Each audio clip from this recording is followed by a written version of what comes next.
I bought my first property at 20 years old. My mortgage had an aha moment, ended up selling 11 homes during my summer break and decided that's what I was going to do with the rest of my life. I thought I was God's gift to real estate. A couple years later, I realized I was just a creature of a market and ate a lot of humble pie. You really made a name for yourself with like short sales during the housing crash. How did that go? Yeah, so I think what's made me a really good practitioner is when I become a principal. But my life has just been an experience of like, okay, what's working? What can I do differently? How quickly can I position myself? All right. Welcome to another episode of the Agent to Investor podcast, where we talk about the agent side of real estate investing. We'll be talking about the successes, the failures, and then all in between. My name is Nico Garcia, local real estate agent and investor based out of Montgomery County, Maryland. And as always, I'm joined by my co-host. I'm Anna Bilake, Northern Virginia realtor and mostly out-of-state investor. And today, we always have special guests. They're all special in their own way. Today is extra special because we are actually joined today by none other, if you're an agent, you know who he is, Leo Pareja, the EXP CEO, but he's been all over the news with all of the lawsuit stuff, and he's just an innovative leader. I'm fangirling, but thank you and welcome and thank you for joining us, Leo. My pleasure. And you guys sell out of what is still my hometown where I grew up, even though I don't hail from the DMV anymore, but that's where I'm still licensed and did all my transactions and grew up selling. And you're a patriot. I am. I'm a Patriot alum. Yay! Yeah, so we'll just jump right in, Leo. Do you mind sharing a little bit of your background and what initially got you into real estate? Yeah, I grew up in the DMV. I moved to Northern Virginia when I was 12 years old. Middle school, high school, college, Thoreau, Madison, Mason. I got licensed in college. Short stories, I fell in love with it early, which feels like dumb luck, and I'm super grateful for that part of my journey. I didn't come to this later on in life. Fell in love with investing first. It's always been kind of a core tenet of my thesis, and every company I've ever built is based off that, right? Whether it was Washington Capital Partners, it's a hard money lender, and then Remine was designed to find investment deals. So grew up in it, love it, appreciate it, the realtor side, the investment journey, and then went on to scale both those businesses, exit them. And most recently, I joined EXP and I'm the CEO of the whole company. Okay. So did you have family members that were involved in real estate, or were you No. you were the one in your family that changed everything? I was the one, and I joke because both my parents are very Nova. They have, both of them have PhDs. My dad worked for an NGO for 28 and a half years. My mom's a psychologist, so highly, very intelligent, educated folks. That is very common of the DMV. But I joke that they bred me to sell, right? My father was a PhD in communications. My mom was a PhD in psychology. So I think those are the two skill sets you need to be a good salesperson. Yep. Talking to people and knowing how they think. That's pretty much all of marketing in general. So I know I've heard your story, bits and pieces of it during different events and that you've hosted. And I think if I recall correctly, you started out as an agent and I guess you really made a name for yourself with like short sales during the housing crash. Is that accurate? How did that go? Yeah. So I started in college. My kind of claim to fame is I bought my first property at 20 years old, owner occupant. So FHA. My father co-signed me, but I used my commission as my down payment. So he lent me the money for 8 hours. But I then rented out 3 rooms and zero-based my mortgage, had an aha moment. I wrote a little script. I called my fraternity brothers that summer, ended up selling 11 homes during my summer break and kind of decided that's what I was going to do with the rest of my life. Everything was great. I thought I was God's gift to real estate. A couple years later, I realized I was just a creature of a market and ate a lot of humble pie, lost everything, gave back 14 properties and cars to the bank and lots of crying, lots of boogers.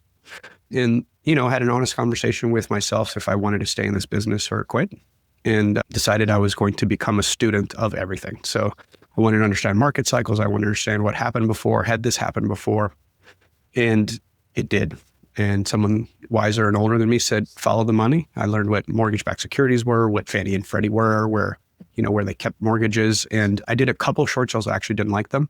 And I figured out how to do REO before everybody else did. So yeah, my kind of breakout moment was when I figured out how to bid on REO contracts. And at my peak, I was servicing contracts in multiple states for pretty much any major financial institution, Fannie, Freddie, the FDIC, Wells Fargo, Bank of America. Like if you were a bank and you had properties, I represented you. Okay. Well, thank you for sharing the story, because I know a lot of people see you now at your chapter 20 and they're in chapter 1. And to understand that someone even at your level, like you failed forward. A lot of people suffered through the same thing you did and quit. Now, and that's the human experience, right? It's, I have little ones, and watching them kind of get frustrated over something so trivial is no different than when we get frustrated over something so like, if you want to think of a overly exaggerated and dramatic frame of reference is like, but did you die? Right? Because a lot of us will get so upset. And one thing I tell my daughter, who's a tween, she likes to remind me of, and I actually say, don't let somebody else rob you of your joy.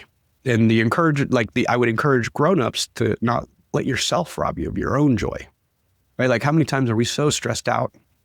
An exercise I would encourage you both to think about is like, think about some horrible traumatic thing that happened to you 5 years ago. And again, absent of like death or abuse, right? Like, but just like some business thing that kept you up at night for like a day, a week, or a month. It's so relevant right now. Like you got in your head, you couldn't even recall it, right? Something that literally robbed you of your joy. And again, as an investor, for me, it was like my first couple bad deals, like hundreds of thousands of dollars of loss, or a lawyer getting involved in threats and all that kind of stuff. But the question I go back to today, and again, like my headaches are much bigger now. Like when I get sued, we get sued for hundreds of millions of dollars from, a plaintiff's attorney, or like the DOJ wants to talk to me. Like it's different, but I go back to the same frame of reference. It's like, are my kids healthy? Is my wife safe? Are my parents still alive? Like my brother is good in Annandale. Like who gives a shit? Like at the end of the day, like this is a finite experience. 3 generations in 100 years, no one's going to remember you were here. Like, did you have fun? Did you love on your humans? Have a good time. I love that mindset, Leo. Like you really could put it in perspective of what's important, right? And I know we're all working for, different goals, but you have to look back at your why and fail forward and things like that. But I did want to ask you a question, Son. It sounded like, you had the investor mindset very early. You house hack, essentially zeroed out your mortgage. And that's one of the main reasons why Ann and I started this podcast, because there is sometimes a little bit of a disconnect for agents versus like the investing side.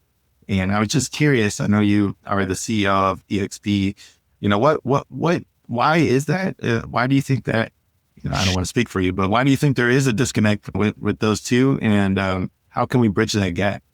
Yeah, probably fear would be the number one thing, right? I think what's made me a really good practitioner is when I become a principal, right? So, what made me a phenomenal realtor was that I owned a lot of real estate, and I bought a lot of real estate, and I sold a lot of real estate. So the confidence that I walked into a listing appointment was like, hey, if I were you, I would do these things to the house because it'll net you more money. If you put in $1, I'll get you $1.50 back.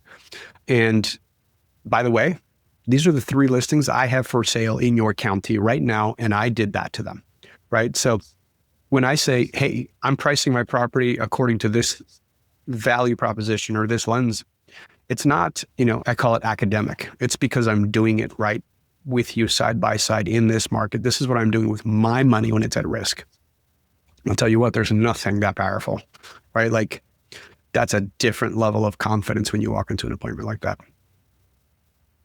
Yeah, I agree. I think Anna actually brought this up on another episode where she goes into conversations and saying, hey, do you actually really need to sell? Seeing if they might be open to holding it as a rental. And like what you just said, if you have helped people sell their home because of X and you help them with the repairs, just having a different mindset. I actually use that with some of my buyers where, they're first time home buyers. A lot of people my age, millennials, are looking to buy their first home, realize it's a little bit pricier here in the DMV, trying to figure out ways that they can offset their mortgage and do exactly what you did with house hacking. It's actually one that I'm currently doing. So it kind of just gives them a different perspective, right? Not everybody has that experience with construction and invest in real estate. Yeah. And so you went from agent through different phases. I know you owned a company. Then how did you come to today? Some people know the story, some people don't, to becoming CEO of what I think is one of the best brokerages, but I'm a little partial. Well, I'll give you the non-partial one. It's the single largest brokerage in the planet by agent count and transaction count. So that's not an emotional, that is a factual statistical thing. I'm also proud of that one, right? So I think most people see someone's chapter 20 and assume it's like on purpose, right? Like, first of all, just appreciate the journey. I never sat somewhere and was like, one day I'm going to run a publicly traded company. I did say once to somebody who was arguing with me entrepreneurship versus climbing the corporate ladder. And I actually said to them, I said, there's a higher probability of me running a public company before you will. And I actually said, I will build something of value and it'll be acquired. And I will be made CEO before you ever run a Fortune 500. We were arguing about career paths. So I do believe that the path I took was most probable to get me into this opportunity, because either I think you get to this because you found it and scale it yourself, or you found and scale similar, adjacent, or products or companies that get you there. But my life has just been an experience of like, okay, what's working? Market shifts. How do I take advantage of the moment in time? How to take advantage of the opportunity, which I just recorded something else with somebody else. And I said, my whole life's been about turning lemons into lemonade. And instead of saying, woe is me, is go, okay, where's the opportunity? What can I do differently? How quickly can I position myself? And the one thing I do get accused of often is having a crystal ball, which I don't have. And it's just having enough information to read it. And I do tend to be about 6 months ahead of everybody else, right? So I'll do it right now for date and time. It's June of 25. Like, if you're not spending 1 to 2 hours of your day obsessing over how AI can improve your daily workflow, and think about it from speed to lead, and think about ROI in your time, right? If something used to take you 45 minutes, you can now do in 10 minutes or 15 minutes. And then making sure if you have a team, making sure that they're leveraging it all, right? And then just really leaning in. And right now, when a lot of folks are probably having an allergic reaction and fearing it, the frame of reference you think of is this is social media when we were at Napster or Friendster or MySpace, right? Like, I don't think TikTok, Facebook, and Instagram are here yet. And so, if I could have told you to talk to a camera in 2010, that would have been a pretty good piece of advice. So I'm telling you right now, lean in, because that's where we're at. Yeah, that's I've gotten into using AI a lot, and it has definitely cut down on the time and effort just to create content, even on the real estate side. Somewhat investor focused, but I know you've done a lot of forward thinking with EXP. You're bringing in a lot of technology. I see it all the time. It's super exciting. I can't wait till we get to play with all these tools. But in your mindset of those tools, of those things you're bringing forward at EXP, like what are the top ones that you think will help those agents that are truly like investor forward thinking agents? What are your favorite tools that we've got going? So I would actually think more of the thesis, right? Like, if I was an agent who was interested in investors, I would concentrate spend on something that gives me ROI in both columns. And to me, that is motivated sellers, right? The seller lead is substantially more valuable than a buyer lead from time, right? So 30 hours according to NAR to sell a house, 87 hours to help a buyer. So if you were to concentrate your time and be the investor, so you can honestly say, I will buy your house cash in 10 days. And that is a true statement, because either you're the principal, you work with investors. Like, I'd spend all my money and time on that, right? Because let's say you generate 100 leads and 3 or 4 of them are actually an opportunity. Well, that's amazing. And then you have 96 listing opportunities, right? So when people think of, like, in the question you posed to me of like, what tool? It's not about the tool, it's about the workflow. So I would deconstruct everything you do right now across the board. And I would literally, the exercise would be putting into a file, like either a Google Doc or a PDF. And then I would take that and drop it into ChatGPT and be like, I'm an investor agent. This is what I do. I've broken down every step of what I do for a living. How can I leverage AI and different AI tools to make this workflow faster, stronger, better? And this is the crazy thing of where we're at right now. Like, you don't actually need to figure out how to do it. You can actually ask it to show you, which is a game changer, right? Like, one of the coolest things about this moment in time is that there's no gatekeeping. Once upon a time, like, your technical ability to write code was the gatekeeper, even if it was basic. But now prompting is conversational. We're in a different era. Yeah. My brain just exploded. Some actual, the agents that are listening are writing it down, some actual things that they can do. If you come at me, I give you homework, so be careful. Bring it. You can come back and check the assignment later. So one thing one reason, sorry, Nico, I'm all over this. One reason I came over to EXP was also the network. Like I am totally doing that exercise. But the other thing that I found great value in was just that we have such an extensive network within EXP, not just nationally, but internationally. And we brought in some pretty big players that are investors, and they're not gatekeeping either. Like they share all their experience. Like you've built an amazing community here. I know it's not just you, but you've contributed to building an amazing community for investors, for agents that are interested in even learning about investing, right? We have programs for that too.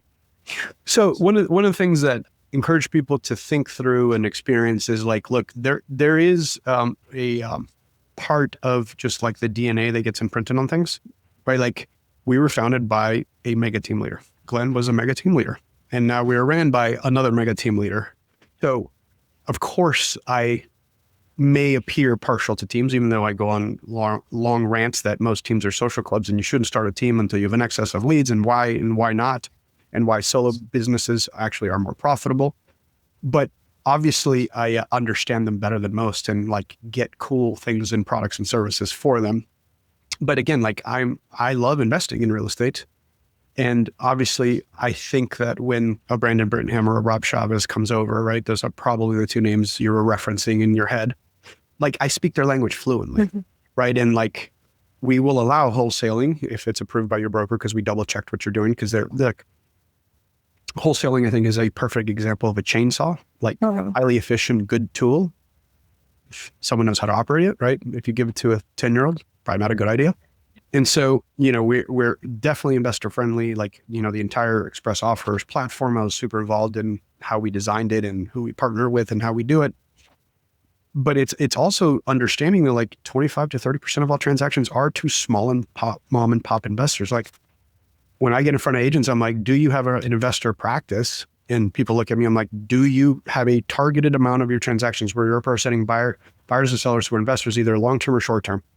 If the answer is no, you're leaving 20 to 30% of the total addressable market on the table. Period. Full stop. That's just smash. And that just feels silly. I don't understand that. Yeah. And I know we're getting close on time, so we have a ton of questions about EXP and why we love it, but we run out of time. We want to keep going. But I want to know what his portfolio looks like. Do you still have investments? Yeah, no, I still have single families. I have multifamilies. Again, I am not actively doing stuff because everything is a factor of time. Yeah. Right? Most of our stuff is now buy and hold. And like, if we participate in a deal or like we're actually negotiating one with the neighbor, because I want the house across the street from my parents, we just remodeled our own home, which felt like a flip. But I think, and again, this goes to getting distracted, right? Agents who, I'll give you a really good example. The amount of agents who are like, oh yeah, I flip for myself, but then you do the math. I'm like, hey, hold on. You're not making more than a commission, right? So truly understand the value of your time, right? And also understand the season of life that you're in. Like I can only give you guys so many hours a day and still be, which I think is my most important role of a present father and a husband and a son. And a partner to my wife, because she's also a badass entrepreneur and we do all kinds of stuff, and she's launching a couple businesses and investing in a bunch of things. Like if I can't actually do that role in my, like showing up 110% present, I won't actually show up for you guys the right way. So that means like I cut it off. I take my kids to their stuff. I home for dinner. I put them to bed. I get my 8 to 8.5 hours of sleep. I drink a lot of water. I eat clean, because if I don't, I'll burn out. And then you guys don't get me, right? So like part of it is, okay, I only have X amount of hours I'm willing to trade for money. What does that look like? Is the highest and best use taking as many listings as I can? Is it partnering with investors and bringing them deals? Is it being the principal and leveraging my capital and my time? And by the way, there's no right answer. There's only one that feels right for you and your season of life and, the people that are along the journey with you. Yeah, I think that's so important, because in this industry, especially real estate agents, you could really get lost in your day doing showings, writing contracts. And if you don't really manage your calendar or time block for prospecting or showings and things like that, your days, your weeks, your months can really get away from you, right, Leo? 100%. Got to set boundaries. Leo, you've had quite a journey in real estate. And we always like to ask guests this question is, what is one thing that you would tell your younger self of what you know now? It's going to be a hell of a ride. I've thought through that question and I get asked it a lot. Like, I wouldn't change a single thing because I wouldn't be sitting in this moment right now. But, I would tell younger folks, buy as much real estate as you can and try not to sell it. Just assets in general, because of monetary policy, inflation makes them go up. I would probably tell people to lean into the season they're in and just appreciate it, and just also understand that sometimes it's a sprint and sometimes it's a jog and sometimes it's a marathon. It's always a marathon.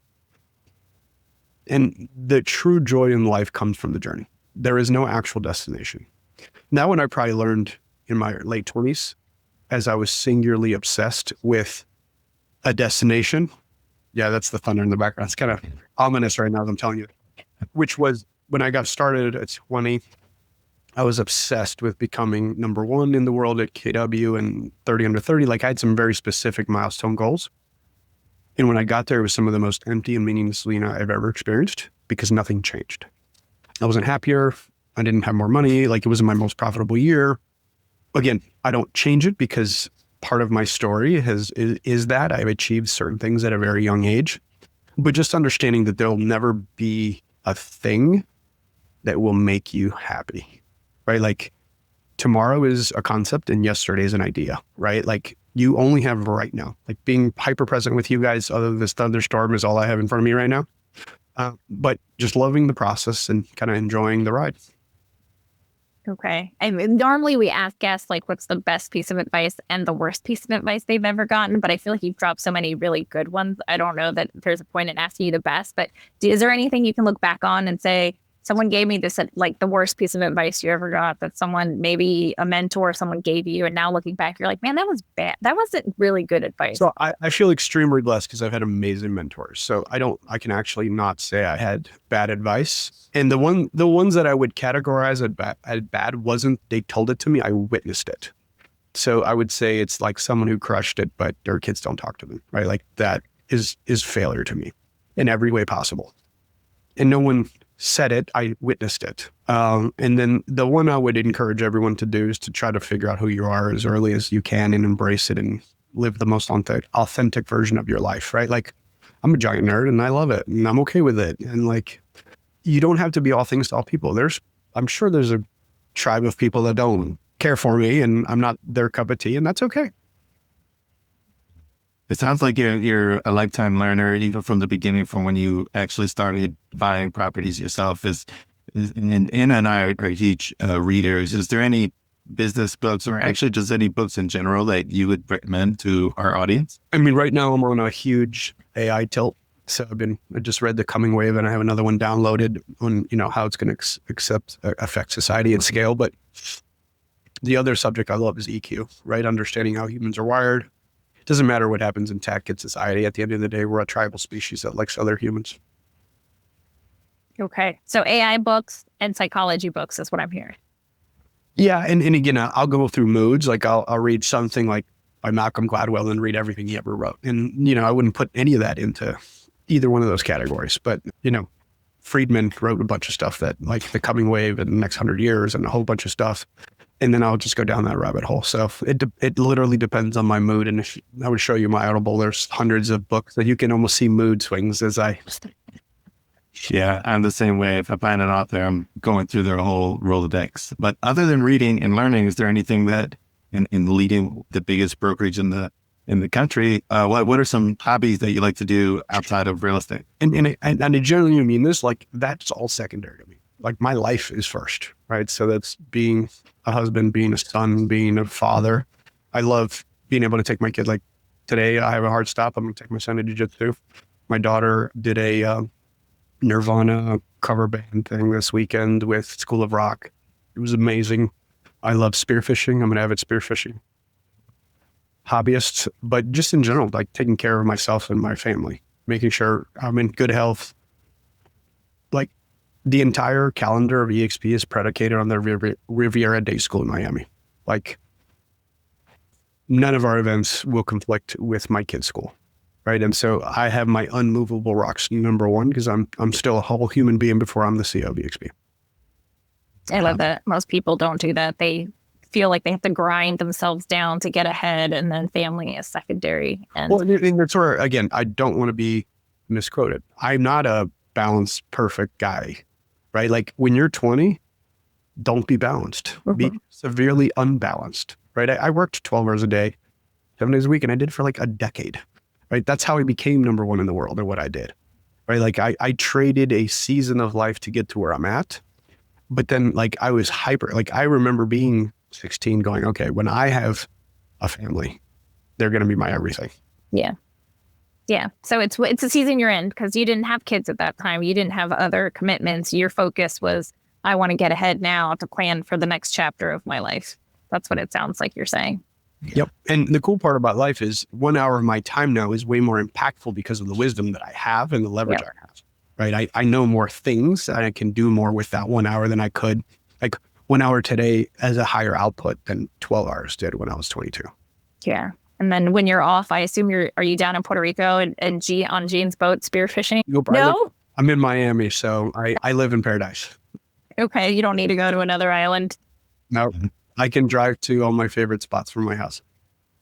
So, Leo, what is next for you? We always ask this question, how can we help you as grow? So we're just curious what's next for you, and what do you see the future of What's EXP? next for me is building the largest brand in the world with you guys. So we're the single largest brokerage on the planet.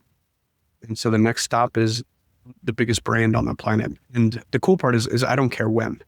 It doesn't need to be next year, 5 years from now, 10 years from now. I just want to build the largest brand on the planet with you guys while being the most agent-centric company on the planet. And this isn't really a job for you. You love what you do. It's evident to me when I've seen you speak. Like, this isn't just a job. Like, you love this. Well, the cool part is I'm doing it at a sport. So I don't need to do this. I'm choosing to do this. Yeah.